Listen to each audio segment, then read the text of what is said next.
All right, it looks like I'm live. It is Mind Blowing Monday, 1, 2, 3, and I'm so excited. It is actually Monday.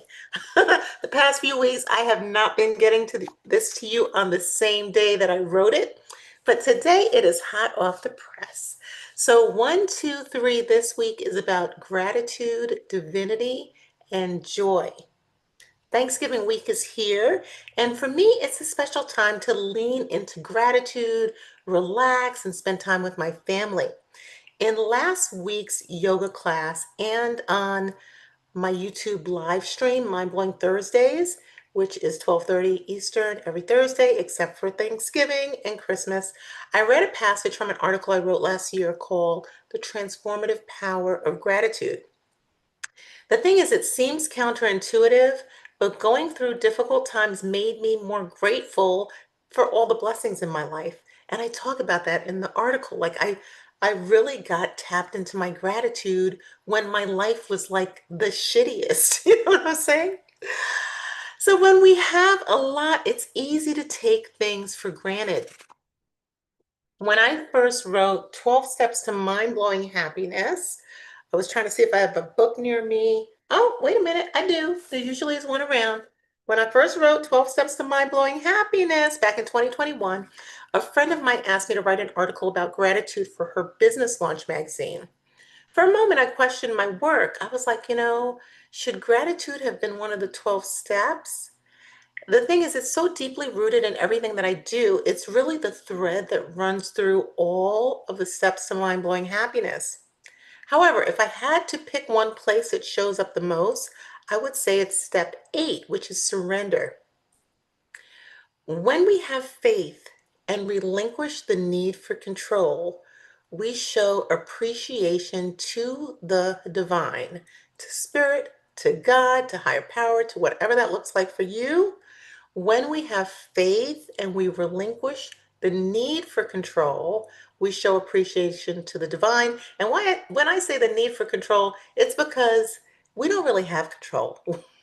We just might have the need for control, like the desire to try to control things. And I am 100% in that category.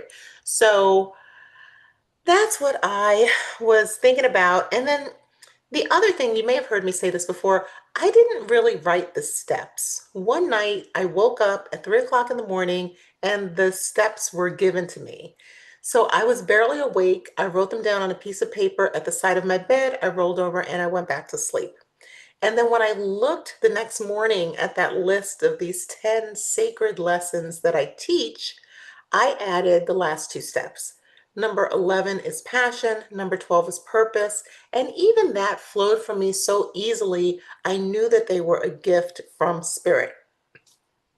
Now, a few days before the Fall into Joy retreat that we just did, my mind was like racing with inspiration. I couldn't sleep. I was up till 4 o'clock in the morning. And I had this epiphany. The 12 steps of mind blowing happiness can be aligned with the chakra system to create an embodied practice. It was the kind of genius that, like, comes from God or from spirit. And then the feedback that I got was amazing. So now I'm going to be sharing my 2 hour workshop, Unlocking the Secrets to Mind Blowing Happiness, an embodied journey of rest, reflection, and chakra alignment for a radiant 2026. And I'm going to be sharing it at B Yoga in Marietta out here in Georgia on January 3rd at 3 p.m. Eastern. So if you plan to be in the Atlanta area, mark your calendar and come see me. I look forward to bringing this wisdom and healing to other yoga studios and healing spaces as well. I've already started reaching out to some places, so I will keep you up to date. There is so much joy in the space between gratitude and divine surrender. Just think about that for a second. There's so much joy in the space between gratitude and divine surrender. So, gratitude unlocks the present moment, the feel of the sun on your face, or the taste of your morning coffee. And surrender allows you to enjoy the moment without having to know what's next. Maybe a bird will land on your windowsill. Or maybe the perfect epiphany will come while you're sleeping. I always joke and say, I get so much done when I'm sleeping because sometimes that is really where the magic happens during sleep, during rest, during meditation, during stillness. So, my quote for this week, I decided was my own quote. When we have faith and relinquish the need for control, we show appreciation to the divine. I know this is not easy. When people ask me which of the steps to mind blowing happiness is most challenging, for me, hands down, it's always surrender. Oh, how I wish I could control everything. The thing is, if I could control everything because I already knew everything, then I would be God, right? I would be the all knowing, the most high, the almighty. But I am not, and neither are you. We are literally sitting on a globe spinning in space. There are more things unknown than are known. So I encourage you to lean on your faith, be grateful, and allow the joy of mindfulness to embrace you. I've got two questions for you. First one, as you move through this week of gratitude, ask yourself, where can I slow down enough to be grateful? Not a rushed, oh, I think I'm thankful for this, but a moment of presence, a breath, maybe a hand on your heart. You know, I love doing that. A pause that lets you check in and lets gratitude into your body. And my second question for you, where can I surrender the need to control and trust that the divine is already working on my behalf? Maybe it's a relationship that you keep trying to fix. Maybe it's a project that you're pushing too hard on. Maybe it's just a fear that you've been holding in your chest. What would lighten if you loosened your grip? And then I got three ways to lead with joy for you this week. So here are a few ways to weave gratitude, divinity, and joy into your life this week. The first one, create a gratitude moment, not a list. So again, instead of just listing out blessings, sit with one. Let it fill your senses. Maybe the warmth of tea, you know, or the sound of laughter, the softness of your bed. Let simple things feel sacred. One of my favorite practices is to sit with a cup of tea and imagine all the hands that touched it before it got to me. So it could be the business owner who decided to open a tea company. It could be the harvesters who actually picked tea with their hands. It could be the person who designed the beautiful package that the tea was going to be marketed and sold in, the shippers who maybe shipped on cargo or by truck, the grocery store owners, the workers in the grocery store who put the tea on the shelf, right? The person who rang you up, the cashier. If you think about it, for you to have a cup of tea, you could have hundreds of people who touched your experience before it ever got to you. All of these people who invested time and effort just so that you or I can sit down and relax and have a cup of tea, right? And then how many people will get a cup of tea and say, oh, I don't like this tea. You know what I mean? It's too hot, it's too cold, whatever. So just thinking about drawing in that sense of gratitude, that profound sense of how many people's hands were on something before it came to you to be something for you to enjoy.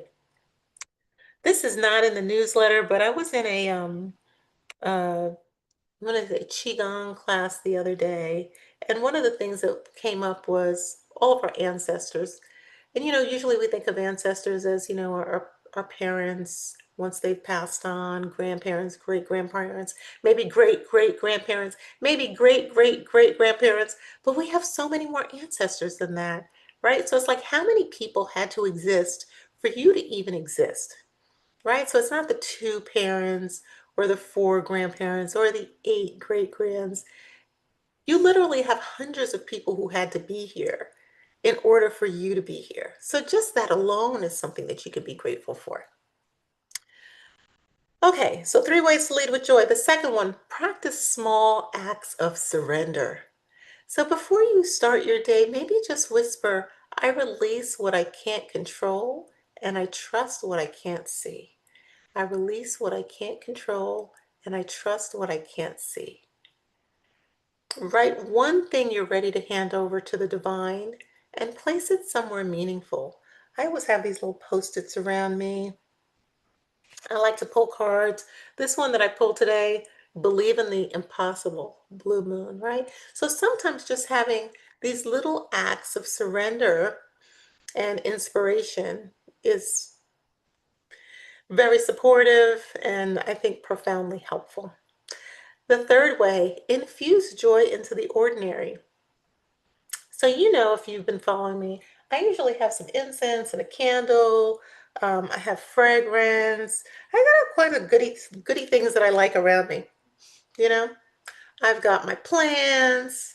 I usually have a little cup of matcha or some kind of latte. I have water. Like I have things around me that I like. Of course, now I'm playing in them because I'm talking about them.